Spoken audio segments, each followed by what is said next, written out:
How's it going, everybody? Hi! Welcome to our live stream. We are Second Salem. We're from Detroit, Michigan. And we just put out an EP yesterday, so we're here to hang out and answer any questions you guys might have about it, give you a little bit of lore on some stuff, and just have a good time, I guess. Yeah. Who are you guys? I don't know. I'm Kyle. I play lead guitar, so all the whittly woo stuff that's in this EP is me. I'm Jamie. I do rhythm guitar, so I'm just keeping things going and just going nuts. I sing, I guess, kind of. Sometimes I scream, but like, whatever. Yeah. Thank you all for coming. Yeah, thanks for being here. And just we're so stoked to finally have this out. Yeah. It's been a long time coming, and thank you, Dix Toledo. The song is indeed amazing. We love you. Yeah. So right now, we are playing our title track, "Losing Hope." I think it's fair, probably, for me to say that this is like our favorite song off of the EP. Yeah. I mean, like, there's definitely like, I love all of the songs. Don't get me wrong, but there's something really special about this one. And I think out of everything that we've put out so far, this has probably like the loudest message. It like really kind of speaks to what we're about, and I don't know, it's just special. Yeah, and I mean, I'm proud of the songwriting with it as well. Like, it came together so smoothly. When we wrote it, it was like we knew exactly what we wanted. Yeah, I've gotten that feedback from a lot of people too. Like, this song sounds like it was gone at with intention, and so to like have other people be able to pick up on that is really nice. It's also a song that, we know this between each other, but now you guys know it's the song that kind of puts me on the spot to start it.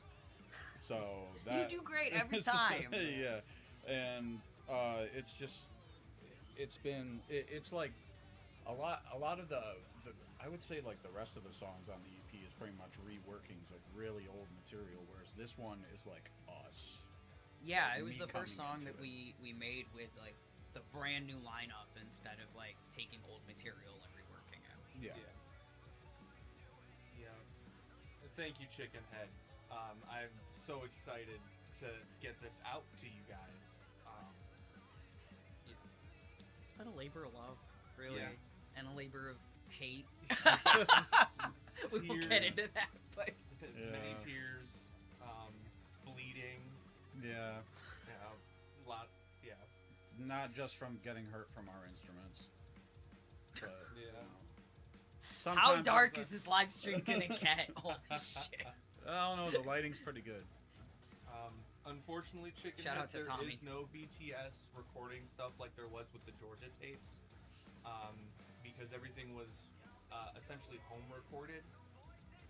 You would have thought that that would make it easier, but we spent so much time just like focusing on making this perfect, and like really kind of just trying to make it happen at all, Yeah. almost. Yeah. That, like, Yeah. it just wasn't in our head to kind of make that kind of stuff.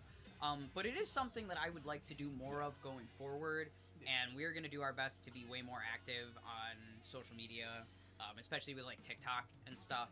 So you'll be getting a healthy dose of behind the scenes nonsense. And in hindsight, like when the recording process was like present time, like we knew that it was sort of a thing that we were learning like how to do everything ourselves, so that moving forward, it's like kind of second nature to us to where we'll actually think about recording BTS. We were too focused on making sure we knew what we were doing and fixing shit over and over and over again. Oopsies, but And fun fact about this EP, I tracked 90% of my guitar parts in Texas in a hotel room.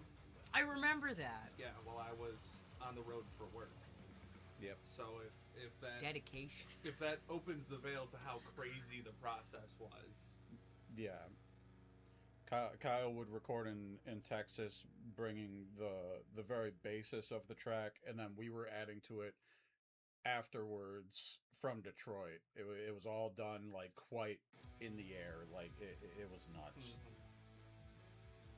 Um, Thank you, Ashley. Yeah. I'm happy. How are we feeling about losing hope now that it's out? You know, I had a moment yesterday, kind of like right when I first woke up in the morning, where I was like, wow, we've been working on this for so long, and I feel like I really bared some sensitive parts of my soul with the lyricism on this, and I was kind of scared. I was Yeah. like, wow, that's just out there for everybody to hear. Like, that's crazy. But after the reception that we've got, I'm just kind of blown away. Like, I'm feeling pretty good about it. Yeah. Feeling no, pretty good about it. Our release party last night was Oh my jarring. gosh. I can't Like- wait for you guys to see all the footage we got of that. It was amazing, and we worked with some of like the best performers in Michigan. the Michigan drag scene. It was just so good. Yeah. Sorry you couldn't be there, but we set And- this up for you. Yeah. And then Apathetic's playing now. Awesome. This one we actually have to release a video for, which you actually see the when you pull it up on Spotify, you see like kind The of little a canvas thing. yeah. Yeah, that is a clip that was ripped right from our music video that we shot like 2 to 3 years ago.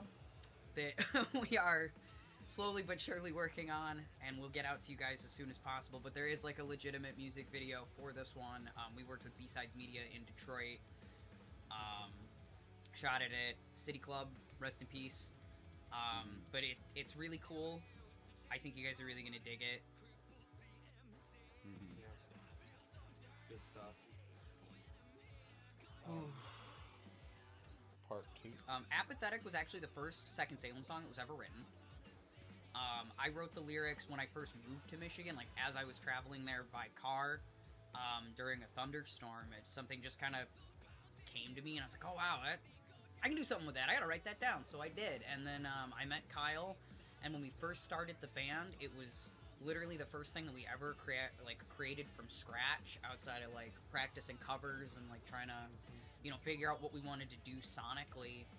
And then when we switched lineups, it was the first song that we decided to. Well, I think it was the second song that we decided to rewrite, because we did To Paint the Angels first, and then we went and tracked that. We had Apathetic before To Paint Did the we? Angels. Yeah, 'cause Really? if I remember correctly, we rewrote Apathetic, rewrote Integrity, Okay. wrote Centipedes, and then when we were going to go record, we were like, well, let's write something for Okay. this. Yeah, no, you're right. With more of a clear intention of it being our first step into the into the world. Yeah. To answer Dick's Toledo, for me, what stands out in Apathetic is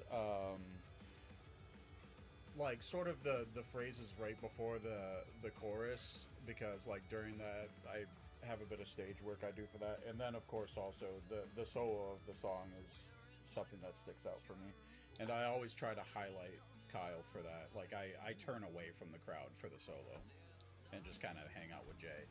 Yeah, that was one of the first successful guitar solos I've ever written. It's one of my favorites that you do. It's really, really well crafted. Makes me Yeah. think of Death Clock. You know what's funny is those are the same arpeggios shapes that are used in the Duncan Hills Coffee theme solo. Fun fact. I actually kind of thought that was the case. Yeah. I was just like, I think I know this key. Yeah. I think for me, there's a specific line in the second verse. Got used to bleeding, so you can call me a martyr, where the sounds of the city and subway like armor, which is a callback to like growing up in New York City, and I would literally just go onto the subways and just ride the trains and listen to music for hours. I would literally only get off to just go on to the next train. And I don't know, something about that specific like time in my life felt the most like home that I had ever felt, and to this day I still carry that feeling of being on the subway with me, as like a comfort thing.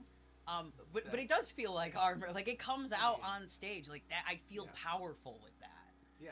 And I mean, that's crazy that that's your take on New York subways, because They're terrifying, I've but always I heard love they're the rats. crazy. Oh, they're insane and they smell horrible, but like, man, there's nothing like them. I went to New York City in the middle of lockdown, and I'm mad I didn't get to like get out and go explore. We'll go back. We'll go back. Hopefully, Absolutely. fingers crossed, this year we will be playing in New York, and I will get to take you on the subways. And, We'll just block out like 6 hours, and we'll just ride subways. and right in the middle of you talking about that, Integrity starts, Speaking which of has the a subway. visualizer for that. Shout out to my aunt for getting that footage literally the night before the release, so I could make that video. And yeah, Indigo Cosplay, we do have a topic page on YouTube that has all of our material. Because DistroKid is interesting in terms of how they do releases, they create a topic YouTube page for us that is essentially auto-ran. The only thing we can really do is kind of look at analytics, comments are disabled and stuff like that. But maybe some visualizers on our main page in the future, possibly. I will look into that. I will look into that. So Integrity is more or less about change. I like to tell people when we're playing this live, go to therapy. It's gone through a lot of like reiterations in its meaning for me personally, but I think with where it sits now, it really is just about like becoming a different person in a purposeful way. So you would say you're talking to yourself with those lyrics then? Yeah, I absolutely would. Yeah, okay. Yeah. That is a good because you know that's been one of our oldest songs. Yeah. And knowing the meaning it had pre-pandemic. Right. And then for it to change that meaning without necessarily changing the words so much. It's very layered. There's a lot of layers. Yeah, that's very cool. Adrian Dumbfluff is wondering if there's a song that we hope people sit with a little longer. All of them? Is that like fair for me to say? Is there any in particular to y'all that you want people to really chew on a little bit? I mean, I feel the same way. Like, I want people to sit with all of them, but are there any that stick out to y'all? Yeah, controversially, Centipedes is my personal favorite song on the album. And while I think that there are great tracks through the whole thing, I don't think Centipedes gets enough love. I'm really proud of that because it's literally my entire range in one song. And playing that live takes literally everything out of me. And there's like, I don't know. Like, I don't want to be like, oh, I'm super cool or anything, but like, I think that to me is some of my most like visually creative lyricism. I don't know, words are hard. I'm sorry. I actually am glad you brought that up, Kyle. Yeah, I mean the song paints a very crazy picture in your head with the contrast of what the lyrics themselves mean versus the instrumentals that's backing it. Yeah. Like when I first heard those instrumentals laid down, I was like, oh my god, I'm scared to ruin this with my voice. You did a good job. Thank It's you. by far Thank our you. heaviest song, and I love it. Thank Which you. I actually ultimately agree with Centipedes being the one that I hope people sit with more, because this conversation reminded me that leading up to releasing this, Centipedes was a challenging song for crowds. It's overstimulating. People don't completely understand what's happening up to this point. Now that it's like nice and out there, I feel like they can hear absolutely everything, and they'll be able to get lost in the sauce live a little bit better with it. And then, whew, boy, is rolling in. And then, Chickenhead was wondering about the lore of the EP album cover. I'll talk about that when we wrap listening to all of the songs, I promise. And Yeah. then And we are gonna take like a quick 15 after this song, just because I'm running out of coffee. I'm not even gonna lie. I'm not even gonna lie. Yeah. Roman, what's up? Roman! He loves you, Woo! Roman. Oh, Did you know what? So yesterday, obviously, we did our EP party. We had a bunch of people from St. Louis come out, which is awesome. And I was like genuinely blown away that like people would want to come from a whole separate state, not even just like another city in Michigan, which is big in itself. I mean, not even Ohio. Like No, Missouri. Missouri. Yeah. Blows my mind. Let's give these humans a shout out. Big shout out to Tommy for putting this all together for us. Yeah. And helping us out. Seriously. Being Thank you, the Tommy. We wizard love you. Behind the We scenes. love you. Okay, where are we with just Okay. started? Okay. Yeah, you can take 5, and I might start chatting about the lore behind the EP cover. Yeah, we can restart Centipedes when I get back or Yeah. something. There's a lot of text. I'll be back. Yeah. I'm so sorry. Please excuse me. Oh my god. Well, when it comes to the album cover, that is done in an abandoned church in Detroit. Sorry, gatekeeping. Not sorry, but anyway. So that's essentially where it was done. I used to live by this church. It is right. It's in a very important location. So like, I mean, I do believe we have other pictures we can release from that photo shoot, and it'll be a little more obvious where it is. But you know, as for talking about where it literally is, that I have no problem talking about that in person. But like the thing about when we actually did the shoot, there was way more graffiti in there than when I was living there, and I was just like, oh my god, like this looks terrible now. Thanks, guys. But we all have sort of eclectic backgrounds. It's sort of what brought us together, and it's part of what's currently happening even. So we felt like it was a good idea to do photo shoot in a church, very significant place. Yeah, and the broken piano being in the church, and what everyone is holding is the same leg, and it's multiple shots that were taken one person at a time and then layered together. And it kind of works out because it looks like we each have a separate leg, but it's actually the same one. Yeah. Yeah, it's cool. Yeah, it was 5 separate shots put together into one, actually. Which you did just say, but let's see. Black Dragon Gaming. Oh yeah, shout out to Black Dragon Gaming. I run RPGs for a living when I'm not playing drums.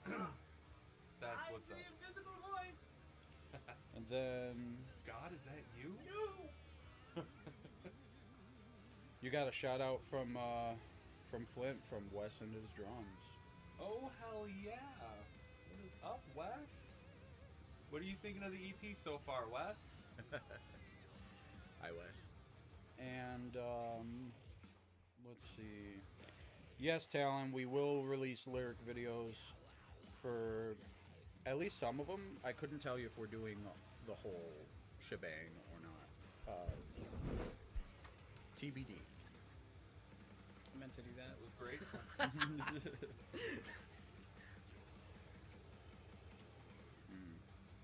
But yeah, let's go ahead and get Centipedes rolling. Oops, Okay. Sorry.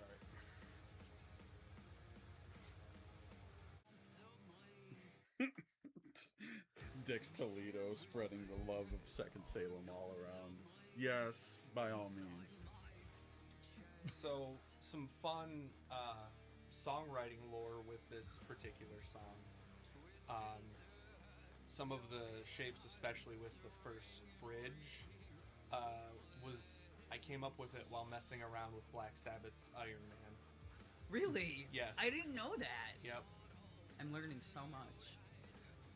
What bridge part are you talking about? Oh, yeah. Really?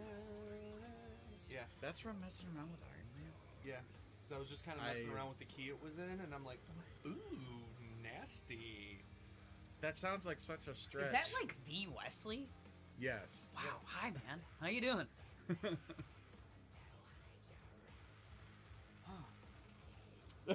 I tell you, turn on the news and I saw. Stay off the news. It's scary. Oh, It's scary. Stay off the news. man, heart of gold, that guy. Seriously. One of these days, I need to just drop by and bother him. Be nice. You remember that time we went over to his house? We left, Yeah. we left a soft taco from Taco Bell in his mailbox.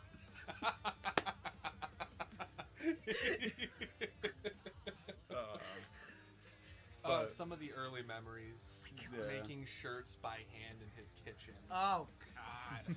Shout out to the real ones who still have the hand painted. I'm waiting for the day I find one of those in like a Goodwill. Yeah. That'd be crazy. Yeah. Wes, you've always shown up at the best times. Like, so by all means, I definitely would love to harass you in return sometime. Thanks for coming to the roller rink, bud. If you know, you know. Oh, man.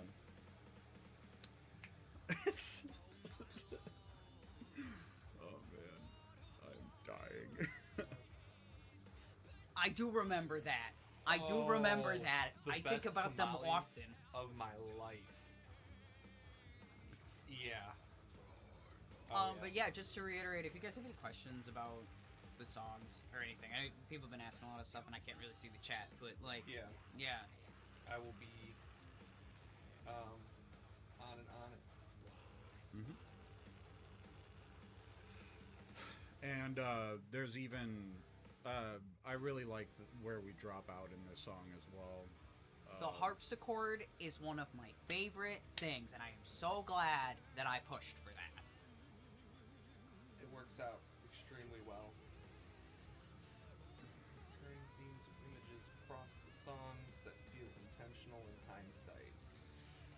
I feel like everything was intentional from the start. Yeah. Like the writing process is very intentional, and we kind of find a flow as we're writing, and it's like, okay, so this is where we're going with this. Like that has always been, but at the same time, this is reworked material, so Yeah, I mean, I don't know about Gerard, but I've always had a solid idea of the direction I've wanted to see the band go in. And it's the current direction we're heading. yeah. And like, I'm glad that we were able to rework this stuff. Like, there was already lyrics for it, and we just took everything that was sort of there and just reworked it. So, but now losing hope and otherwise moving forward, that's at least what I'm able to speak on, like how we've done. So images and themes across the songs that feel intentional in hindsight. I mean, in hindsight, it's kind of hard because I feel like with the way that I write lyrics, I try really hard to paint pictures that feel tangible. I think that's how I'm looking to phrase that. Mhm. I can like hear myself in the other room, and it's tripping me out. Oh, the actual question is, do we feel like there's any theme that's recurring throughout the material? I don't think so. With this EP, but I definitely feel like with what we have planned, outside of like the one single that we are currently working on, that there's definitely going to be more thematic elements. I mean, we're a pretty theatrical band when it comes to what we do visually, live, and I mean even like stuff down to the merge table. Yeah. I like the ebb and flow of it, and there's a specific artist that once we eventually do a full length, I would like to work on making a comic for it. Oh, we got plans. and we're on Meet the Void now. Meet the Void. Which is actually a song about a guy from the Salem witch trials, funnily enough. This was the first song that I ever wrote a spell into. That bridge is a spell. Hell yeah. Oh, the lyrics and the dun, dun, dun, dun. Yeah, yep, yep. Okay. Thank you, Shelby. I remember that show. That was a time. There's actually lore to that show, Shelby. That was our first ever Weekend Warrior, super crazy out of state, doing shit as a band. Yeah, because we went to Indiana before that, right? Yeah, we played at Yes. the Melody Inn in Indianapolis with Lords of October and First Jason. Yeah. Shout out to them, sweet They're human beings. so cool. Love them. Lords. Kind of our first show ever. Yeah. And it was all because we went and saw them at a gig and just hung out. Mm-hmm. And Paul adopted me as his child. Not literally. Yeah. He's band dad. Paul is band dad. And then the next night we did Wednesday 13. Did we do something Sunday that weekend? Was that a triple No. booker? I don't think we did. I don't think we did a single triple booker except for when we did a completely out-of-state tour. We did one with Mistakes and Zombie Apocalypse. There was that, and then maybe one of the times we did Tequila Blue. Hello, hi, welcome in. Thanks for hanging out. Controversial opinion, but, and I know Kyle's gonna get mad at me for saying this, but the first half of this song feels so Ghost to me. What? Oh, Meet the Void? Yeah. That I was, love that was it. the intention. That was the intention. And fun fact, that riff was written by playing around with Sanitarium by Yeah. Metallica. Yeah. Yeah, I think I remember you saying that when we were writing it. It's just like you're gonna be very surprised, but I think I want to write something that feels very Ghost. I think that was something you said when we were writing it. For record, Kyle notoriously does not fuck with Ghost. It's not like a hate thing. Like, I don't mind Ghost, and I love what they do, especially for the heavy music scene. Mhm. It's just, if they're on, I'm not gonna change it, but I'm not gonna go out of my way to listen to them unless it's Rats or Square Hammer. Yeah. Those songs are bops. Controversial. Chicken Head is flabbergasted. Who's flabbergasted? Chicken Head. I'm sorry, Chicken Head. We hate to disappoint our fans. Now hook me up on some Kill Switch Engage. Oh, buddy. Oh yeah, this guy can't get enough of that. I- But yeah, this one's about Giles Corey, and it would appear that recently I met someone that's a descendant of him. But that's a conversation for another time. That's cool. Yeah. Whew. And this song is super fun to perform live. You really gotta see this song live. Yeah, it's a good time. Makes my knees hurt. All right, and then the title track, which I think we started with, but hey, might as well wrap with it too anyway. Yeah, I mean we're here. We're gonna cycle through the EP probably twice. I don't know. Sounds like a plan to me. Like seriously, thank you again so much, all of you, Yeah, thank for you. showing up. Yeah, there's so much of it. Like, am I cursed or blessed for having lore? That is the question. Yeah. Good old Lord. Mm.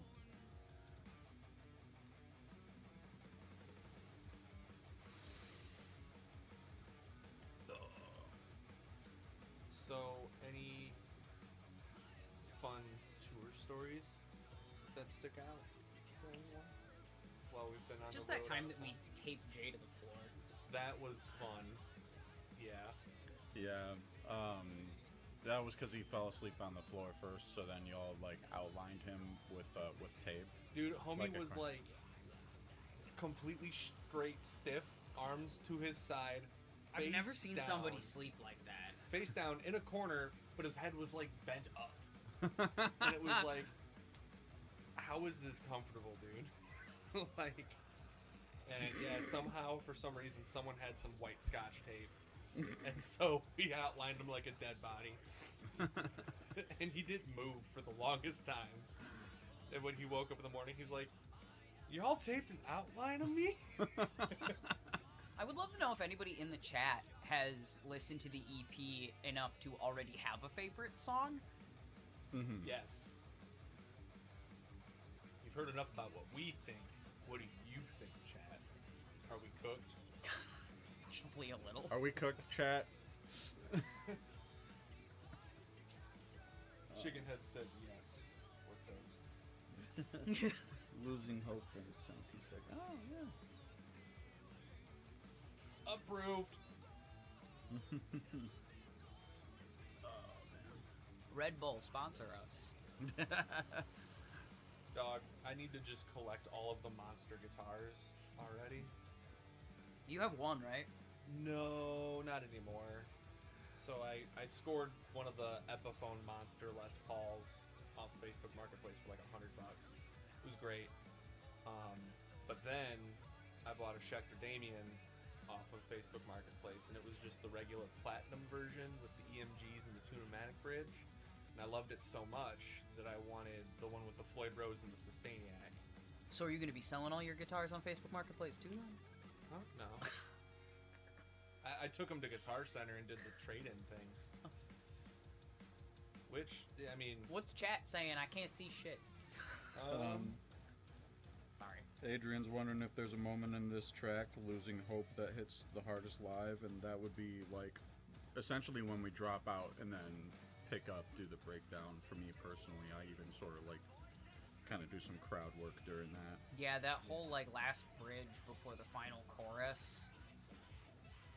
For a while, that was really hard to perform for me. Not like hard in like a physical way, like in singing, but like emotionally. Mm-hmm. Yeah, that was rough for a minute. But I think that it hits. It does something. People like it, so Makes me want to slam my head against the concrete. It's great. Tracks that give you a neck ache afterwards are just the best. Thanks. Shout out to Dix Toledo for liking Meet the Void for doing the itchy scratchies.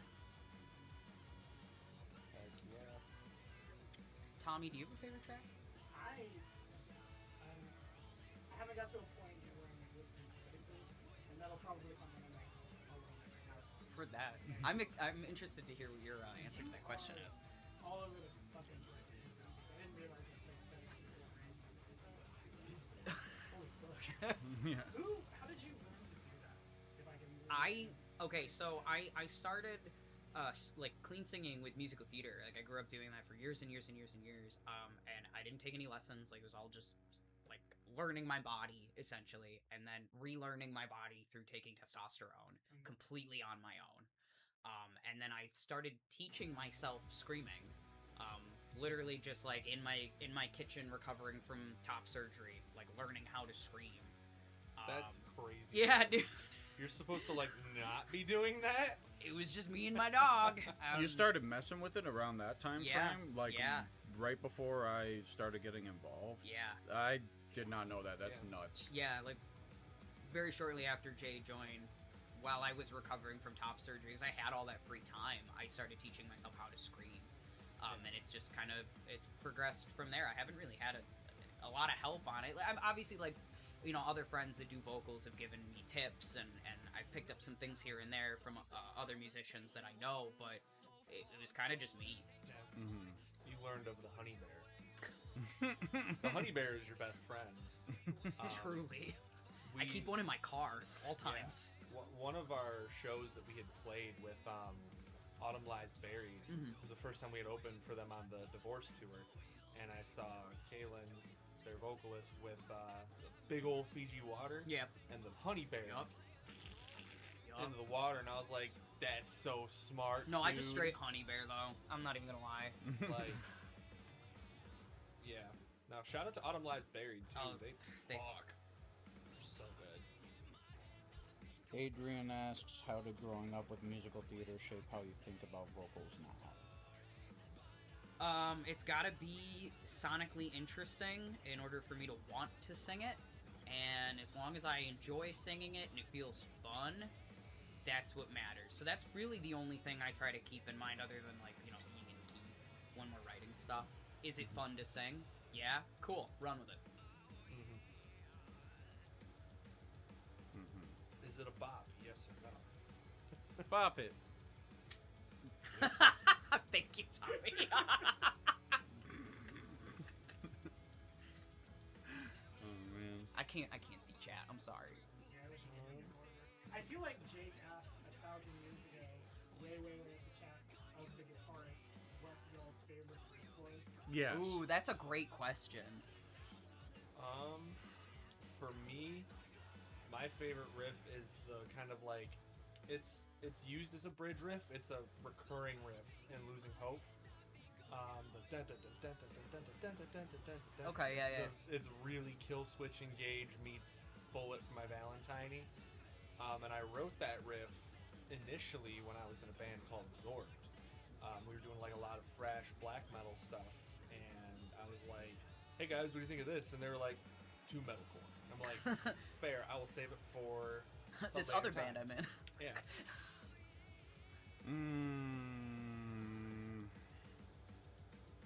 Favorite riff. God, it's so hard to narrow down. Because, like... Well, is there a difference for you between, like, favorite riff to listen to of ours versus to play? Listening, it would be like the underlying riff in Centipedes. Performing, there's a couple of moments where I stick out during Losing Hope. That's like kind of the thing. And then other than that, Apathetic also during Gerard's verses. That's stuff that I was playing on bass when I was doing bass. Transferred to guitar. And once I started doing that, there was a period where everyone was like, "Oh, what the fuck? That's what you're playing? Okay, it works. Yeah, no, let's." So, like, that song's actually kind of one of the most fun songs to play, like in a laid back way. It's one where I can kind of just just wave to people and stuff like that, have a fun time with it. Everything else I'm going crazy for, so it's kind of nice to do Apathetic sometimes. I go in and out of feeling that way. And then, other than that, I can't believe Chicken Head saw us cover Chop Suey. I know specifically when that happened. That happened like once, I think. We've done it 4 times live. Yeah. Okay. Most notably, I think our best run of doing it was at the Sanctuary. There's a video of that on our Instagram, if anybody wants to check that out. But we did do it also, I remember, for Homegrown Throwdown, because they asked us to do a song that you would hear on the radio, and that won us a spot in the finals. Yeah. I swear to you, it was that. Yeah. And then we did it at City Club. I destroyed a guitar after doing I remember that. I remember that. Yeah. And yeah, I personally, yes, obviously we have a lot of our original material that we want to put out there, and we're super busy writing things, but I think personally it would be so fun to record and release some covers. I don't really know all what goes into that, but I think that could be really cool. Yeah. I know there's like an additional fee. You have to purchase a cover license. Yeah, we'll figure it out. We'll talk about it. Yeah. Who knows? Look Maybe at you'll it. hear it. So I want to say it's like $10 for a cover license, but I don't know if that's like a recurring charge or.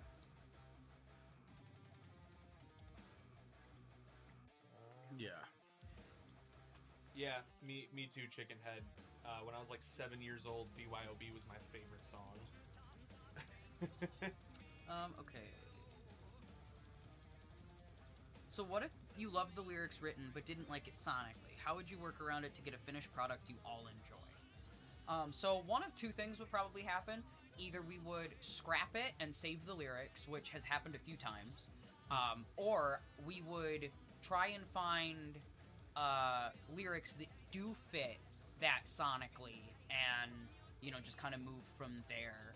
There have been quite a few instances where, because I just have like pages and pages of shit in my phone, like things that I've written, where they'll come up with something and I'll walk in and I'll be like, okay, well, let's try this. And it doesn't quite work, so we have to tweak it. I have rewritten songs completely on the fly just to match the tone of a song, but that doesn't happen nearly as often because I'm not gifted like that. But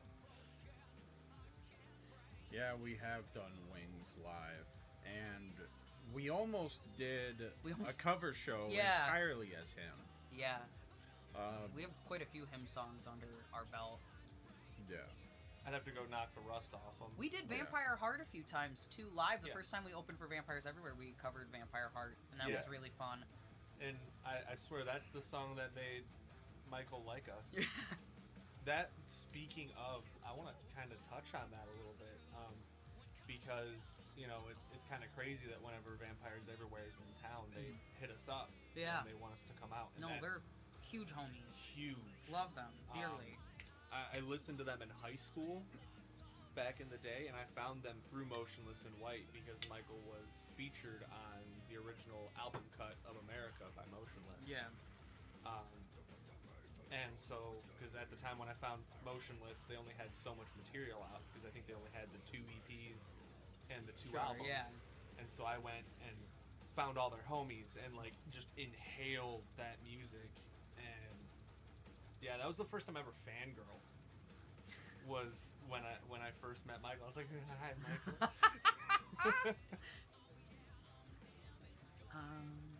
Let's see. What's something the band does really well that people don't see? Our efficiency in terms of how we professionally conduct ourselves. When we get to the venue, our setup and teardown time. Like, Yeah, we're real fast on that. yeah, we have a system and it works. It's fast. It's clean. Yeah. My sister's fiance, when we were playing at Feast of Flesh, told me like watching y'all set up is a show within itself. Like how quick it comes together, and yeah, and that's something I really pride myself on. We have a 5-minute changeover, and I love it. Yeah. Specifically, also when it comes to setup, we're kind of sound guys. Is like we have a good time with sound guys because we have our own mixer situation, and that's something that people don't really see or know unless they're gearheads. So we don't have a whole lot of like needing to be microphoned up with like amplifiers and stuff. It's a whole thing. Yep, and all of our tones are dialed in. All they gotta do is turn us up, Yeah. and it's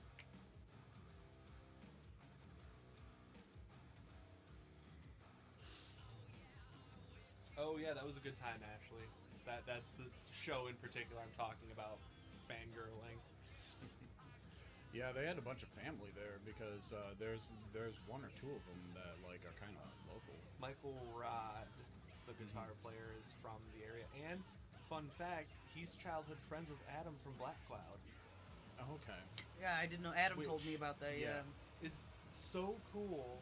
Yeah. You know, like it's a small world, 6 degrees of separation. Truly. Like, Random curiosity: if any books or writers influenced Second Salem at all?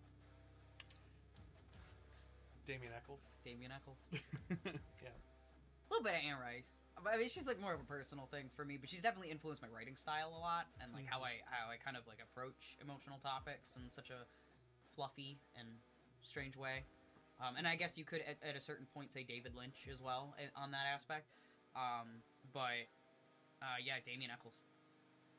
Yeah, that's a fun rabbit hole for you guys if you're interested at all in that. Yep.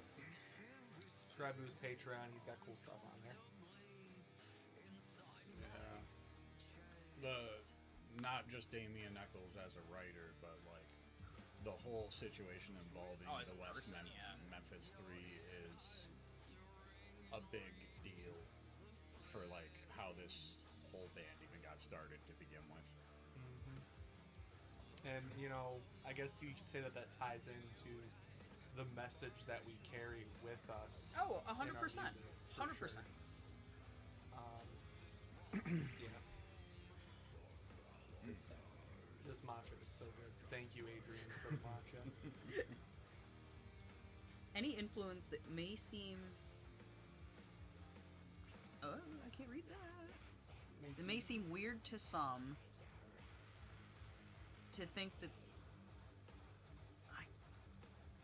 I think this says to think that they started all of y'all to pursue music. Okay. May seem weird. My dad. He was in metal bands actually my entire childhood. I remember he was in a band called Sunshine for a long time that I would like go to his practice space with him and hang out when I was very, very, very little.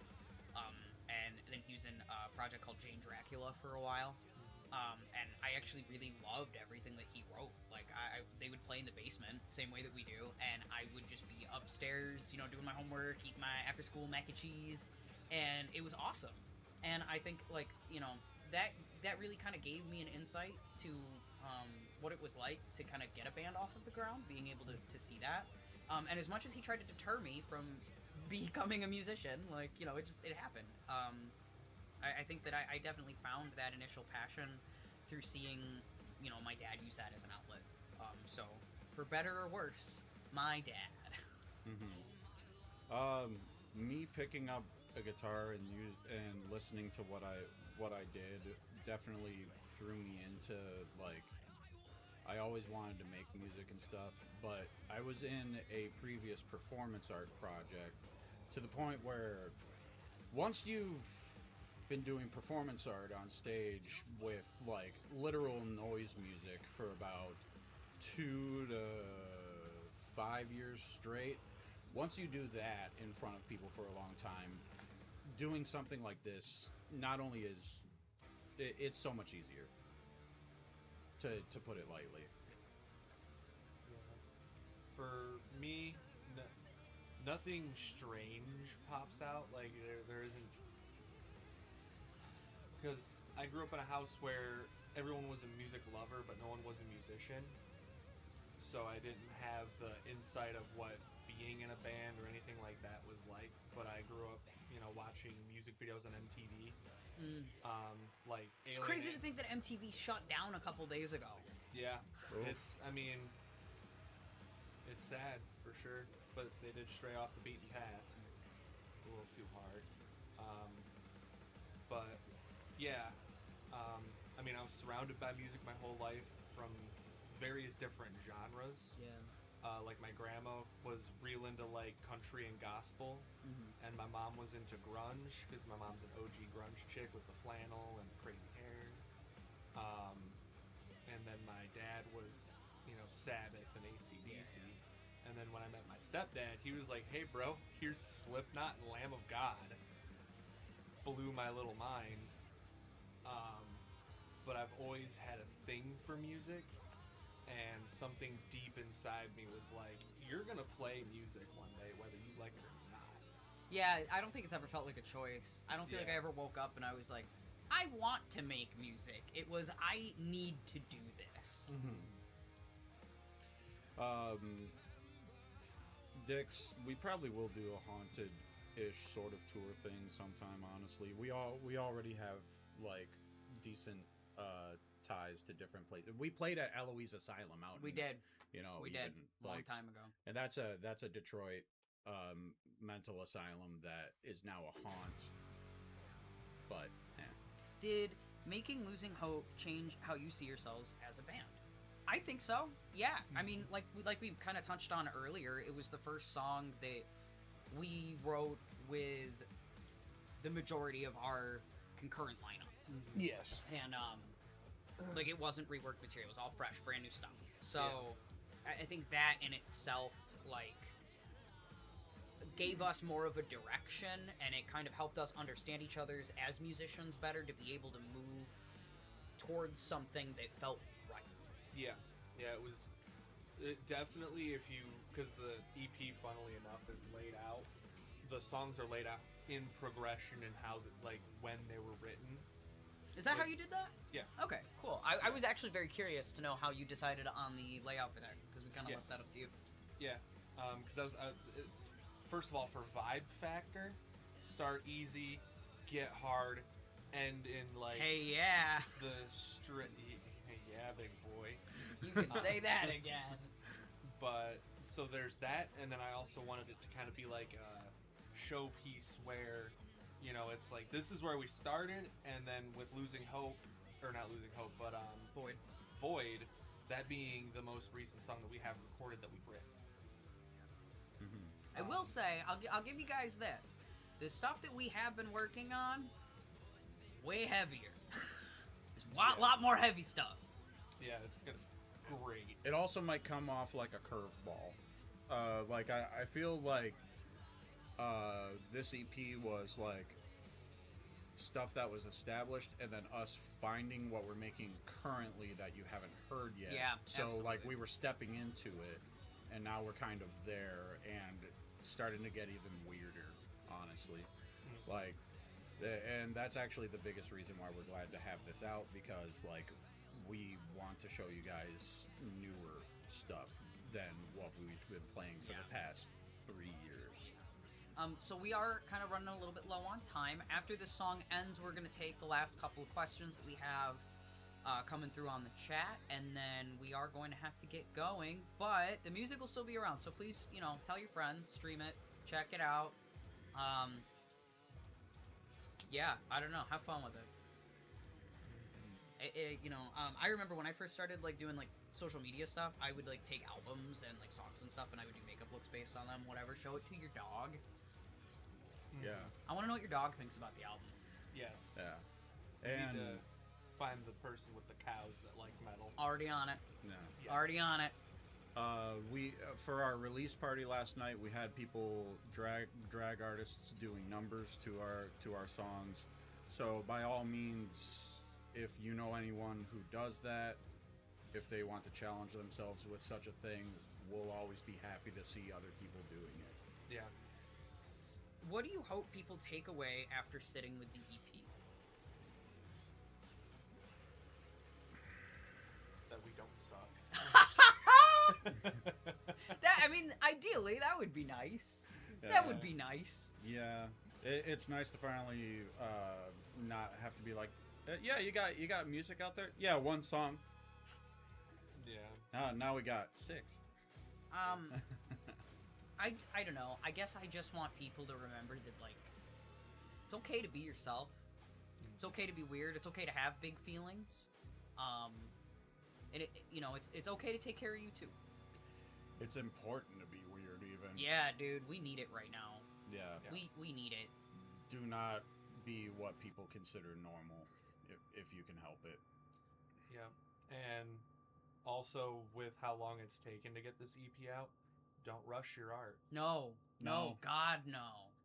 Make it, put it out there, yeah, but make sure you're happy. Okay, so, couple last questions. What's the expected timeline for the release of more stuff post-EP? Well, we, as some may have seen on social media, we have one tracking, mixing, and mastering of a free song from a local producer. Who's got some pretty good accolades. Yes. Kevin Jutilla, and I hope I didn't butcher his last name. Yeah, so we'll be going into the studio for that sometime in February. Yep. Release for that will come hopefully shortly after. Give it a couple months. Definitely, I would say by the summer we will have some more stuff out for you. We are working behind the scenes to craft a bunch of different tracks right now. So. Yeah. Me personally, I'm hoping that we're able to craft together the music video for Apathetic soon in the meantime while we wait for that. But we have no official announcement for that yet. That's still under wraps, but I will say that is a project that is WIB work in progress. Yeah.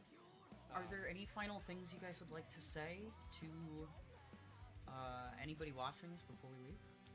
Yeah. Thank you, everyone, for your support. It means so much, especially with how tumultuous doing this EP was and getting it out and making sure it was where we wanted it. The feedback is amazing, and it's validating that our hard work was not, it wasn't for nothing. Yeah. Those of you who have been here the whole time, I also can't thank you enough, because I know how nerve-wracking it was for all of us, whenever you ran into us, be like, when's it coming out? And be like, supposed to be soon, and push Big back. things push coming soon. Yeah. Yeah. But hey, good things wait for those who come. We're now at the point I think where we can start saying little things coming soon. Yeah. Little things being new merch Yeah. and single tracks and lighters maybe. I've been pushing to get lighters done for a while. We should do lighters. I want to make incense. I want to talk shop on Yeah. Yeah. Yeah, but we'll get some surprises together for y'all. And yeah, Yeah. thank you again. Thank you for guys hanging so out. much. This has been a lot of fun. Yeah. Thanks. I don't know. Thanks. Seriously, thanks. Happy New Year. Happy New Year. Bye.